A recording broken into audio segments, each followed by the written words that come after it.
Hi, everybody. Welcome to the February meeting. This month's meeting is focused on sharing some results from the task groups that we've been working on. We've had them in place for the last few months.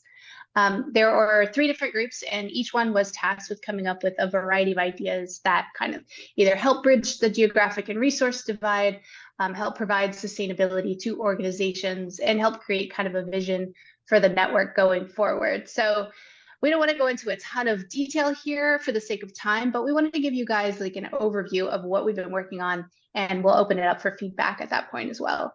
And real quick before we dig in, just a couple of announcements. February 22nd, I'll drop this registration link in the chat. Sorry.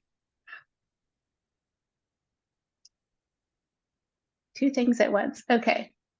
February 22nd, there's another AGO coffee chat. It's on labor models. It's going to be David Laskerzewski from Uproot, Colorado. He'll share his experience with the Mobile Farm Workforce Project, which is a project funded through federal workforce development funding to provide training in agricultural skills. So that's going to be really interesting. There'll be some conversation on labor topics, so I hope you guys can make it to that one. And one more. Can I jump in real quick here? Of course. You know, as we talked with all of you back in the fall, you all shared some things that you wanted more training on. And as we begin to look at the time frame of putting together these small task groups and rolling all of this out, we realized that we didn't have enough time to cover all the topics that you had covered. So Augo incorporated many of those topics into their coffee chats coming up this year. So this is one of a couple of labor model calls that we're hoping to do throughout the year, because that was one of the things that came up, is like volunteers and staff and how do they interact and what's some alternative ways in which to staff your organizations.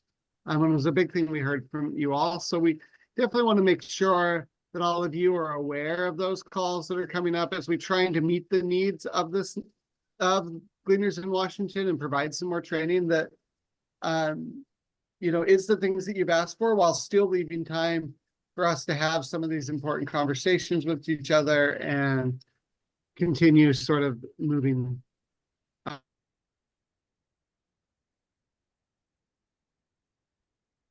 Oh. Oops, you got stuck there, Sean. Forward in this. Oh, sorry. Well, No worries. I don't know where I got stuck, but I'll give it back to Sarah, I think. Awesome. Thank you for that, Sean. All right. And then the next thing I wanted to announce is just the registration, which I'm dropping the link in the chat here, for the 2024 International Gleaning Symposium, May 1st through 3rd in Seattle, Washington. Looks like we're going to be at the Ballard Homestead venue. So, and also just wanted to point out that reimbursements are going to be available to help pay for travel and accommodations for people who are associated with the Washington State Gleaning Network. That's all, y'all. And also, if you're interested in a shared accommodation like an Airbnb, I just dropped an email in the chat for Sean to email to ask about that. I think he wants to put together like a list of folks who are interested in that. And very last thing, when you register, be sure to sign up for the Thursday night activity. I'm just doing a little plug here, but it's going to be really fun. We've worked really hard on these, so. Okay, so I will go ahead and turn it. So can I add just a little more context there? Sure. So we have funding through this grant that's forming this network to provide, several nights of lodging support for you all as you come in from out of state. We have funding to reimburse you for your miles, and we'll have some funding to reimburse you for any meals that aren't provided in the symposium. In addition to that, we also have funding to reimburse you for your symposium registration fee. All of those, because of how USDA works, you just have to invoice me for them. And so we'll be able to refund those. We really want to have strong participation from Washington folks. So reach out to me if you're interested in that funding. Right now, we're limited it to 1 person per organization. But here at the end of the month, we're going to open it up. And when that funding's gone, it's gone. So you just need to let me know you're going to be asking to be reimbursed, so I can sort of keep a tabs on how much reimbursements we're going to have to send out for all of that, so we don't overcommit on that funding. And Sarah didn't mention that we're meeting for this network on on that Wednesday, right? It's Wednesday, yes. Wednesday, May 1st. We'll be meeting in the morning from 10 to 1. We'll have lunch together as a network. We'll really be kicking off and launching this network. So that should also go in your calendars. So yeah, excited to see all of you in person and not via Zoom. Please come if there's anything else we can do to make attending the symposium more accommodating for you. Please reach out. We really want to try to get as many folks from this network there as possible. And really over to you, Sean, for the any new activities. That's all I got for you guys.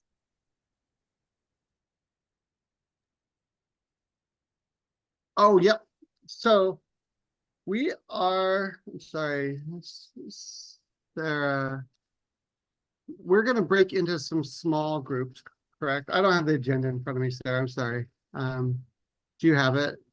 Yeah, just 10 minutes, small groups. I think we're talking about breaking into like groups of 3 to sort of chat a little bit about networking and building relationships and stuff. But did you have Yeah, so we're going to break into groups of, sorry, thank you for reminding me, Sarah. I came right out of something else into this today. So we're going to drop into groups of 3. I think that should work, David. If you can put us into groups of 3, me and Sarah can join or something like that, a couple of these groups. So the question to talk about in this group is, what will gleaning look like in what's your vision for the gleaning movement in Washington State as a long-term vision? So let's think 3 to 5 year period here. What is it that you hope for to be going on in the gleaning space within your own communities and within the state? That's just a great way to set the framework for the conversations we're going to have this afternoon as we drop into hearing what everyone's been doing and sharing with all of you. So, yeah, David, if you'll send us out into those groups. Mackenzie, I like the tractor in the background. I'm a little jealous. Thank you. That was my going away Kiwanis Gardens gift. And it's actually the trailer's actually loaded with real composted chicken manure, if you're curious. It does not stink. Composted chicken manure, huge plants. You got all kinds of stuff going on. Oh my gosh. Yeah. Got a dinosaur. Oh, I see the dinosaur tail. This is great. Yeah.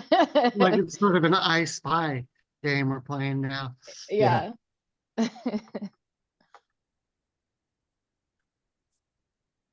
Yeah, this is my first real office at the food bank, so I gotta have fun with it.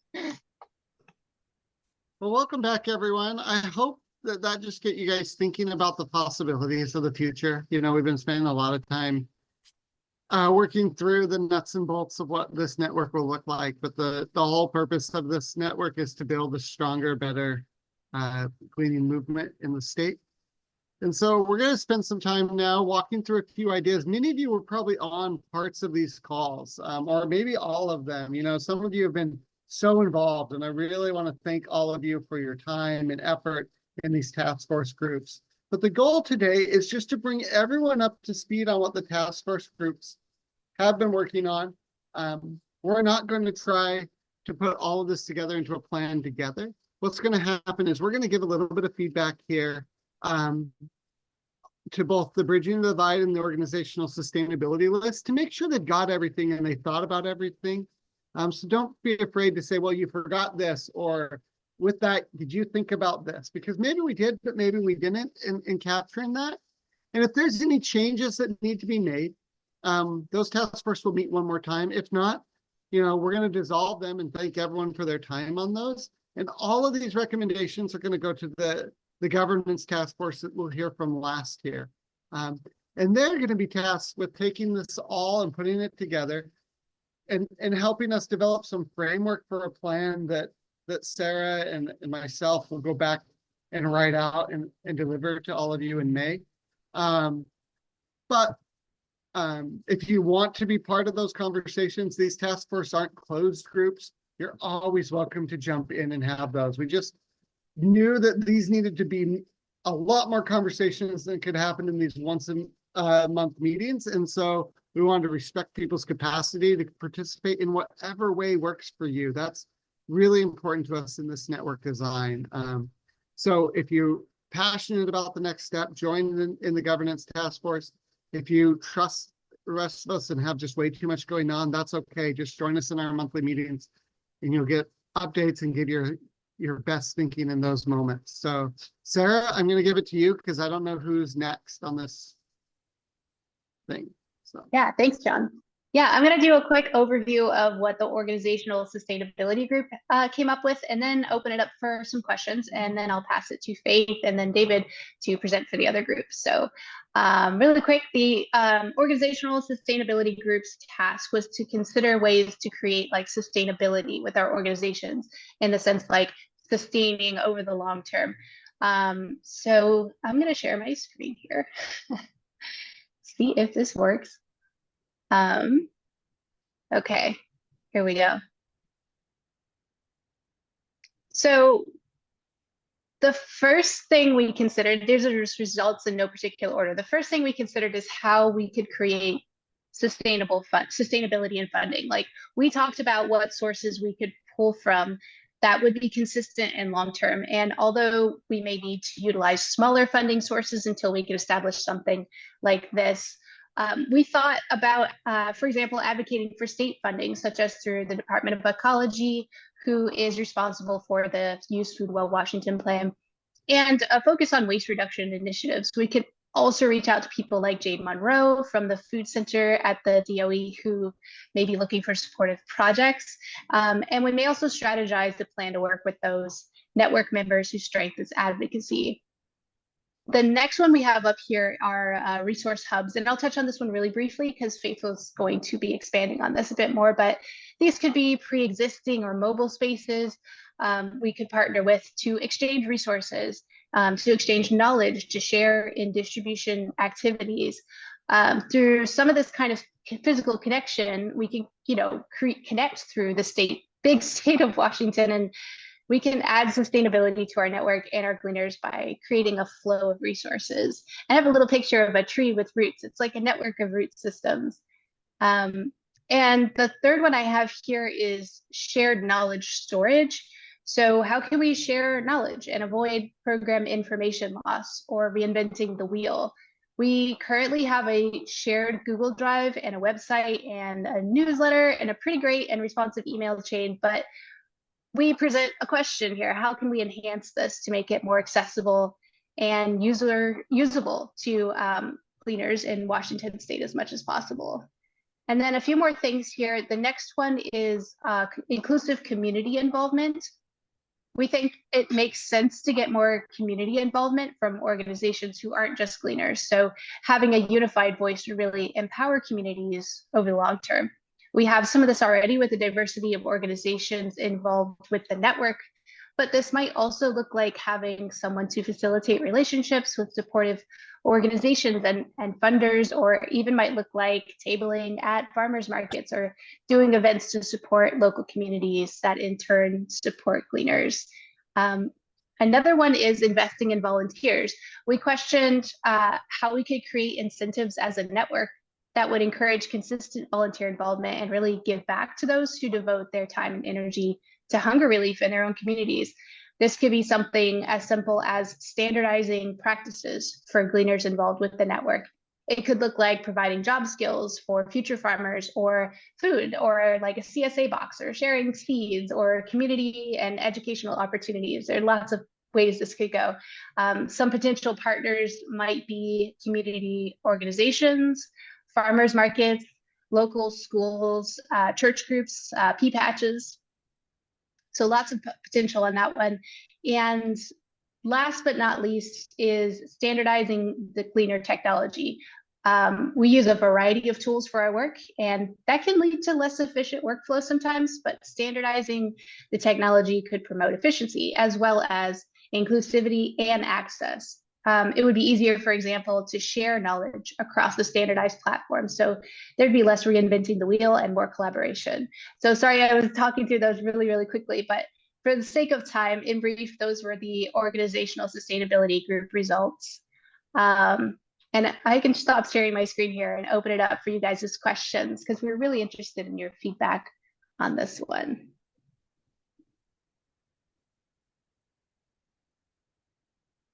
Thanks, Sarah. That was a really good overview. I know I've been involved in some of those conversations, and I think that last thing I was actually just about to put into the chat. You know, I think that they're beyond the standardizing systems and tools. Maybe we also should say standardize and support.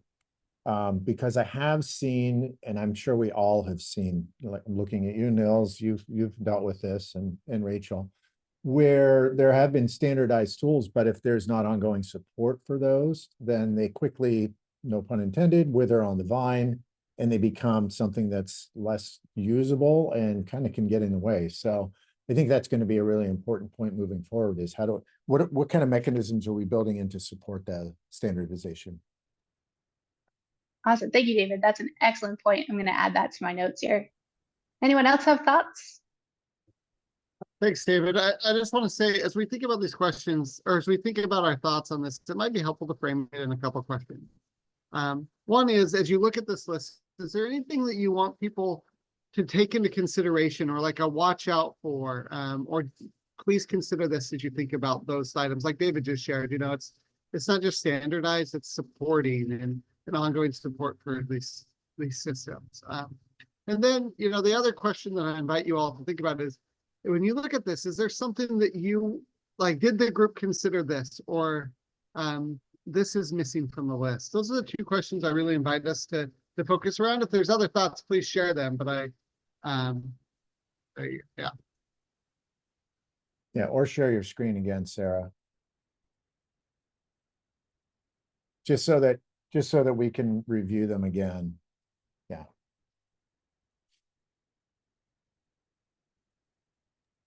Okay, so I'm sorry, I have them on two separate screens, Yeah, but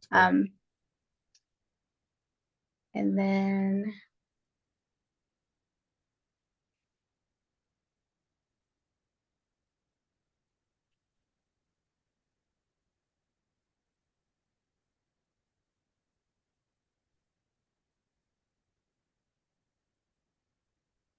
I can try to paste the list in the chat. It'll just take me a few minutes. I think we can manage that. Has there been any attempt to to come up with some kind of a hierarchy of standardized gleaning project sizes? Like, you know, there's very small starting out in our area, maybe, and you know, more mature ones, and then very mature ones, like in Jefferson County. I'm wondering if it might be useful towards having sort of canned best practices that could be shared, to have the size, or maybe it's not size, maybe it's just maturity or whatever, have like gleaning networks sort of categorized based on their specific needs, so that we can look at having a growth path that is well defined, and, you know, with help for it. So Niels, just so I can clarify, you're saying create sort of some standardizations in different sizes. Like you're in this phase, and when you want to go to this stage, this are the things you need to be considering or doing. Or Right. Yeah. Yeah. And I know it's kind of the definitions are going to be fuzzy, but I've always had, say, for like farm to food pantry, there's like 3 sizes of operation, at least, you know, that, and they have needs, relatively specific needs, and you could jump between them. Ideally, you would grow. Yeah. So that's what I'm thinking.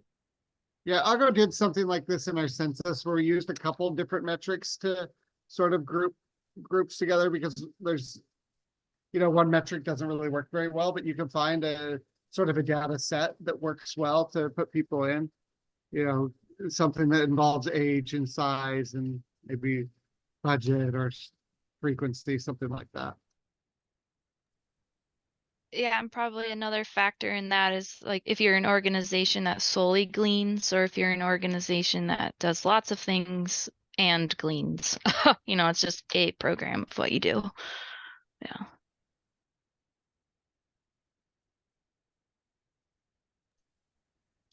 in looking at this, I'm seeing the need for a host organization to be able to sort of facilitate the shared knowledge storage and sustainable funding.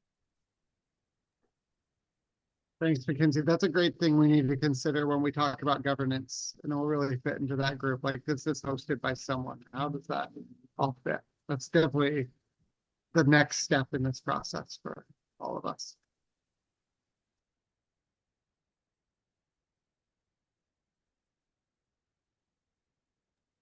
Is there anything that stands out to anyone that we didn't have on this list, you know, before we move on to the next topic?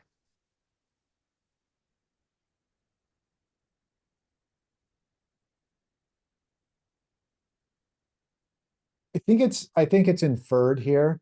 Sarah, can you go back one slide, please?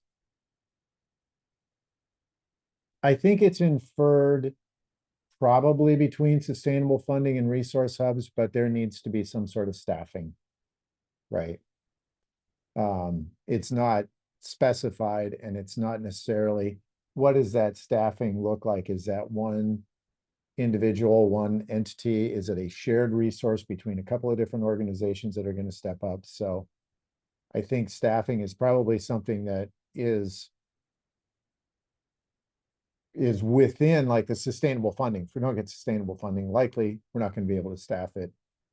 Staffing is going to be required to do some of the resource hubs and other things. So I think overall this is inferred, but I don't know if we want to necessarily just call it out and put a little person icon there and say staffing. That's a great one. I can totally do that. No, I think you're absolutely right. I think it's like, we can think about all these great ideas, but who's gonna do it? Like, who's gonna be able to like do the little minute details that are involved with like creating things like this? Staffing makes a lot of sense. Also, just hearing everyone talk, I just suddenly had an idea about planning for particular shocks that might come to the food system. You know, like COVID was an example, but there are other shocks that might happen, and so it might be a good idea to go through the list of prospective shocks that we might see coming, and even define them, and maybe look at how a sustainable system would accommodate those shocks. You know, and I'm thinking of, well, you know, certainly weather events, volcanic eruptions, you know, political turmoil in Texas. You know, there's all sorts of things that might affect a gleaning network. And we're talking about sort of a last line food supply for everybody who needs it. So it seems like it might be worthwhile.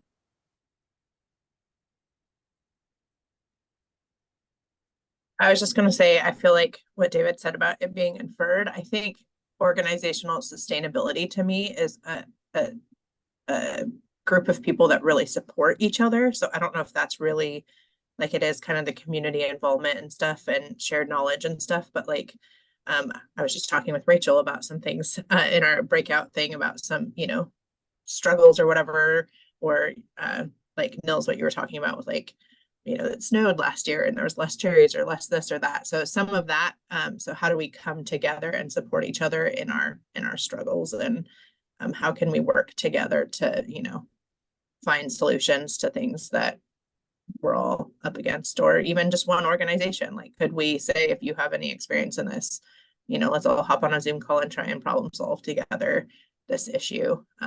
So support of each other. Yeah, I think you're right. I think that's definitely an integral piece to sustainability, is that mutual support.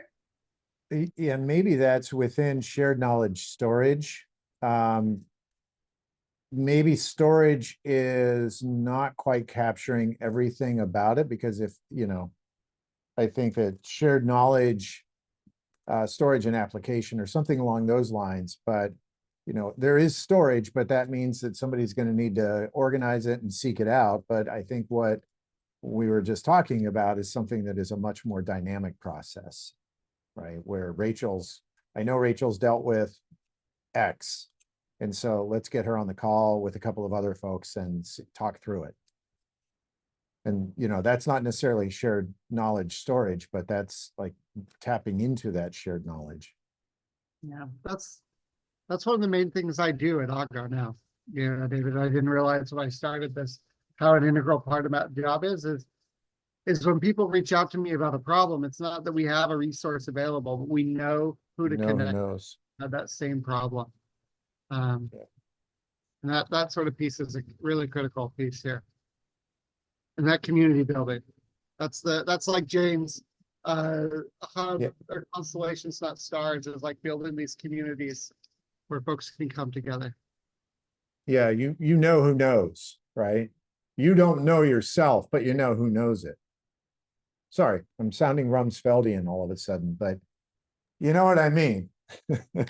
I think that's called meta knowledge, isn't it? Yeah. Well, Sarah, should we go to Faith for the sake of time? I know that Faith is like to run through some stuff on bridging the divide, and some of it will overlap, you'll see here. But Faith, it's all you.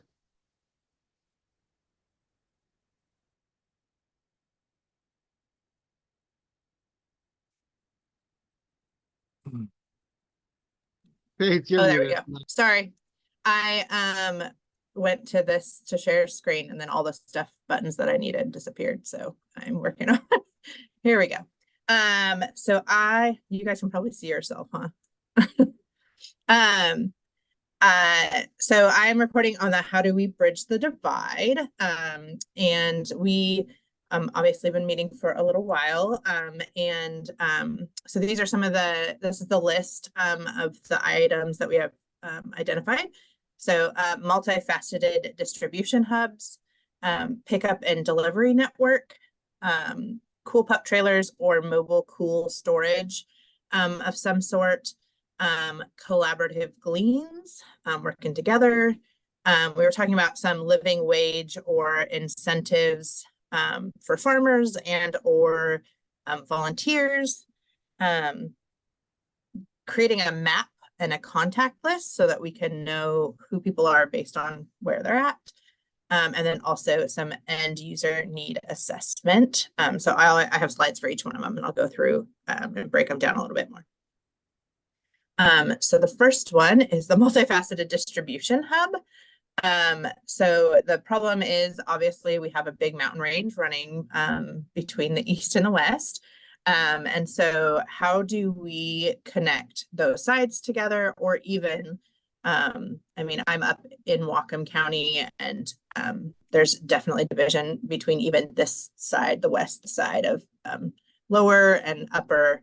And so how do we all come together and help each other out? So we talked about the problem of do we find and build hubs, or are there places that already have existing warehouses or vehicles that we could utilize?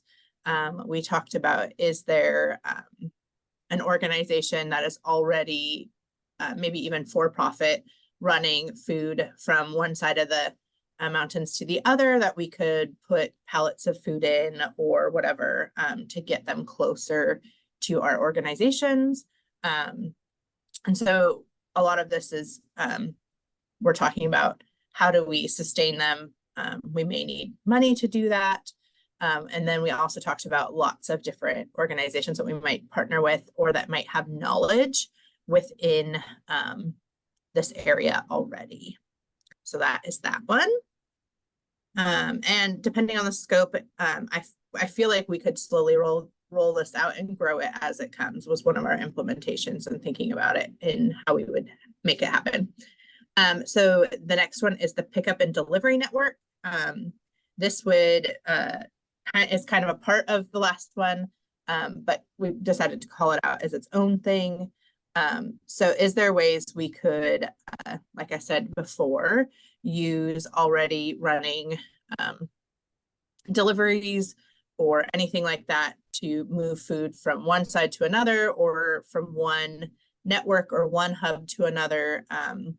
And are there things that already exist that we could add on to, tag on to, one thing we talked about is, sometimes like a truck will run from maybe picked up apples on the east and drive them over here onto the west side, and then they go back. Could we put food in them that they could take back over the mountains with them? Like just being creative in the ways that we use things that happen. We talked about how I guess Amazon and I know for sure Uber used to do delivery things for different networks and stuff of smaller things. So is there ways to look into what they had done and try not to completely reinvent the wheel? Next is cool pup trailers or more mobile cool storage. So obviously in gleaning, a big thing is keeping stuff cool, or if it needs to be refrigerated, being able to have a fridge way to move and store stuff. We talked about cool pup trailers, which Nils is very familiar with. And he's one of our potential people that have good knowledge in this. And so we talked about, is there ways that we could find cool storage things where we could take them to a farmer's market? So, at the end of a farmer's market, they could put whatever's left over in it, and then someone could pick that up and take it to a location for distribution. Or is there a place we could park one that several local farmers could drop into it? Or if we had a farmer who just had a lot, could we utilize this and drop it off with them specifically, and they could fill it up, and then we could take it to a distribution hub. The next one is collaborative gleans. We all know that having enough volunteers to do some of the larger gleans can be very difficult. And so is there ways that we as a network can work together? Some of the things that we came across were how do we have shared knowledge, or is there a set of practices we feel like we should have so that people know what to expect when they show up for. If I'm hosting a glean, I have a certain way that I run my gleans that might be different than another organization. So how do we communicate that with volunteers? How do we figure out who's leading and how to make everybody show up and have the right information and all of that fun stuff? Also, how do we transport or coordinate, or how do we even decide who gets what after we're there? So just setting up basic practices of this. The next one is living wage and incentives. We had a conversation about this, and I think we all want our farmers to stick around forever. And we all know that farming is can be a very tough job to have. And so we talked about sometimes it would be great if we were able to reimburse farmers for stuff that we are able to glean. In this discussion, Sean brought up some labor laws that there's possibility. I mean, we'd have to look into the Washington state laws, but if we're paying a farmer, then do our volunteers become their employees, which then creates liabilities that we don't want our farmers to have to hold. So there's a lot of, I think, research in this, but for money changing hands. But is there other ways we can incentivize farmers or growers that would allow them to be able to help and support us more, or that we can help and support them more? Was kind of some of our discussions around that. And then the map and contact list. We all know that there is a lot of us that glean or have distributions. Like who do we all want to invite to this? I think we've throughout this time have learned that having different people with different perspectives really bring a broad and very good knowledge system, which helps us all out. We all only know what we know. And so if we have lots of people who know lots of different things, the better the system will be. And then we were talking about how do we create a sort of playbook of people and knowledge where we can, know who to contact and work through that based on, we thought it would be good to have a map attached to it so that, you know, me up in Whatcom County, if I'm looking for something, I could try and find someone who was close to me. If it was something that I needed, or that couldn't be accomplished across Zoom or whatever that might be. And there's some national gleaning maps and stuff where that I know Sarah has shared with us recently. And so there's some of that nationally, but is there a way we could create a Washington one, or the general area one? And then the last one, we just came up with this one in our last meeting, and that is, once we get all this food, how do we know who's the best for it to go to? We're talking about what's its highest and best use. And so how do we know what programs around us can take food? How do we know who has room in their storage areas and who doesn't? So that's a lot of what we talked about in this, is just assessing what programs are willing to work with us. How do we connect with them? Who's the best person to do all of that? So really talking about the end user, and then also helping them support their clients the best. And so that was it. I'm going to go back to the first slide so you can see the whole list. And if you want me to come back to specific ones, I can do that as well. Is there any questions? I know I went through that very quickly. Yeah, no questions, but great work by the group. This is really, really good. Helpful, thorough. Yeah.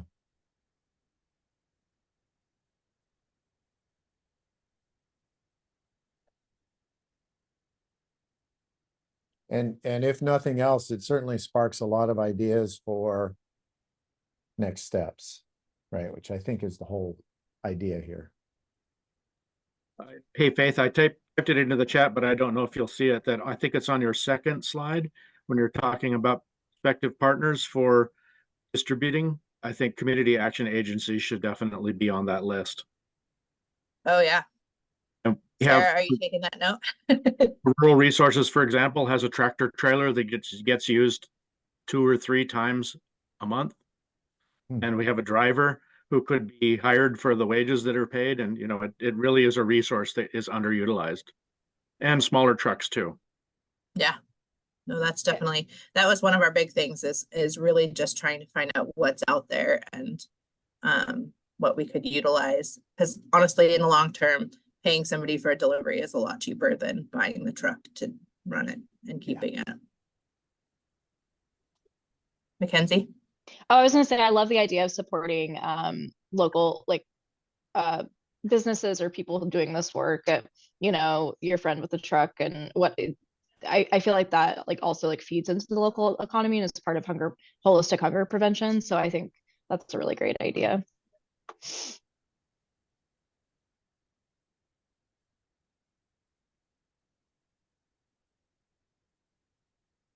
Yeah, one of the things that I've been talking with WSDA about is, you know, over the years, we've done sort of capacity assessments. It's been 2 years since the last capacity assessment that's been focusing on hunger relief organizations. And when we say capacity, it's almost exclusively like the trucking or the physical capacity. We've not yet figured out that next step, which is, I think there's an opportunity for us to do some work here around virtual capacity. You know, really starting to think about those relationships. So yes, Mills has some, maybe a resource out at Rural Resources. It's great to have a knowledge of where they are, but then the next step of that, of course, is to figure out what's the process that we need to put into place so that we can start tapping into those resources.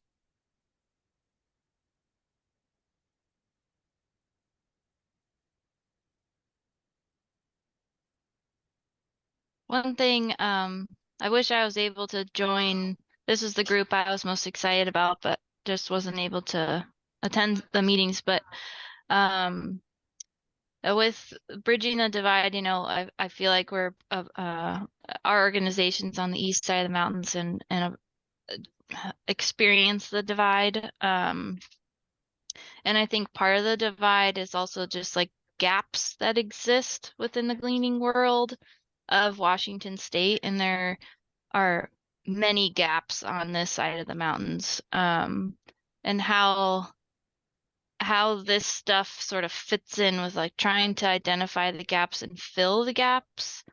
Because I think at least for our side of the mountains, it would help with distribution if there were more gleaning organizations or just people who were out gleaning. We aren't able to keep up or even touch the surface of what could be gleaned, and we are having to step back our program a little bit because it's just become too much for us to handle. And so this could be, you know, coffee chat within our network, how to handle all this as an organization. But yeah, just ways that identifying gaps, something like that, added to the list if it's not included in something already. But yeah, That's really actually a really great one. It's really identifying where not only what is there, but what isn't there. yeah. Yeah, and there are a number of different processes to use for that kind of gap analysis work. Like where we are, where we need to be, and what's the void in between, and how do we effectively start working on that. That's a fun exercise too. I mean, you know, if you're nerdy like me.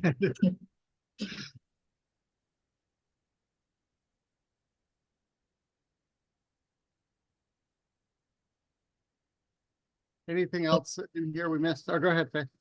I was just going to say the same thing. Anything else? If not, I'll stop sharing my.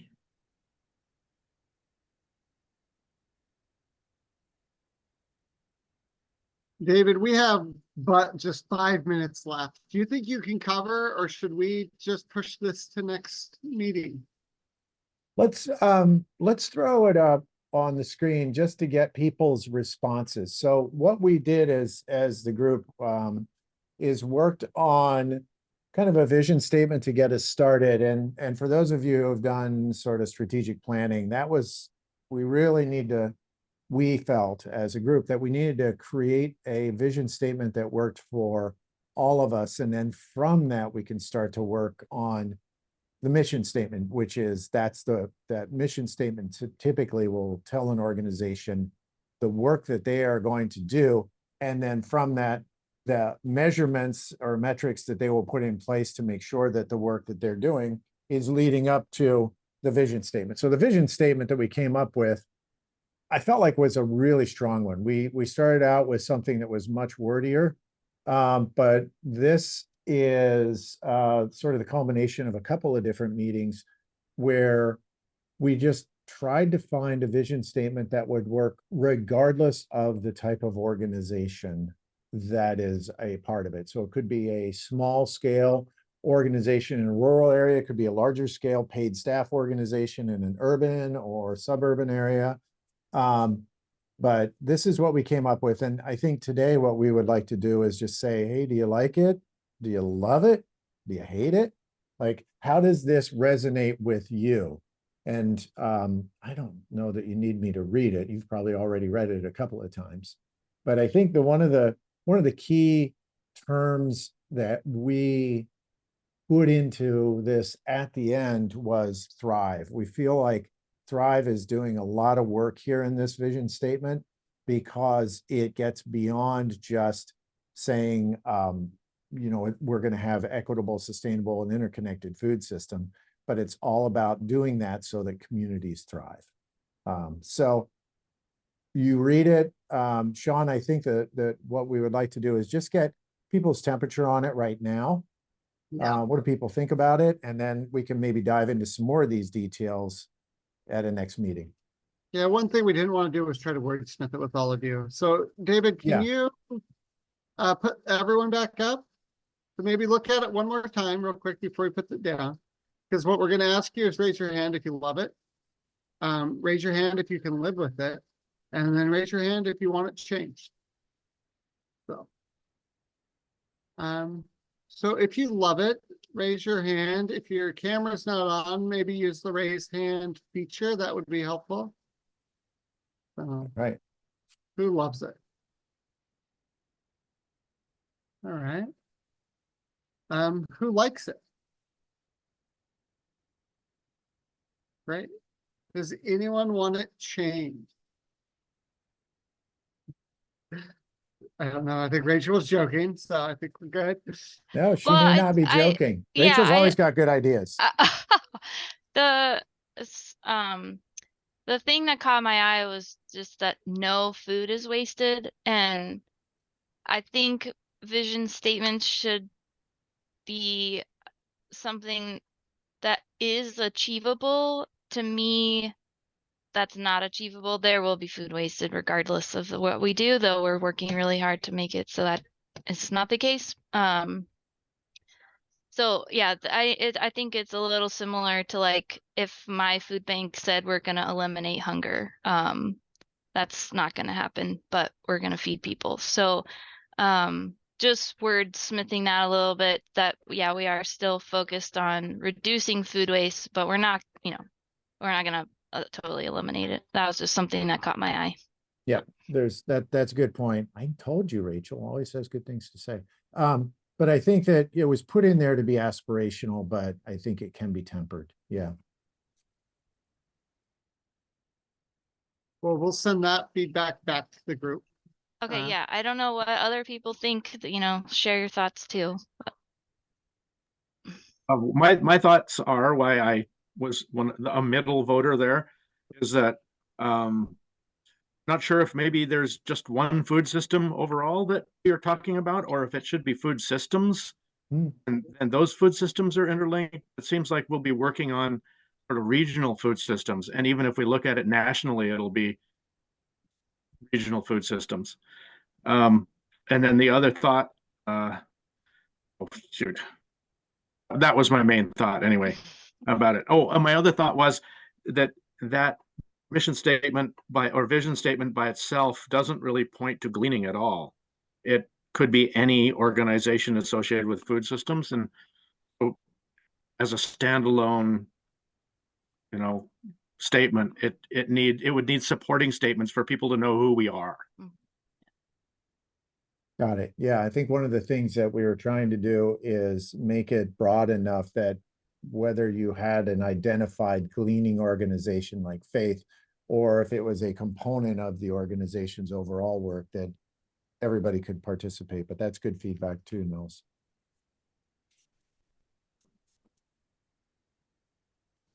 I do like the overall wording. I mean, it really is nice and tight.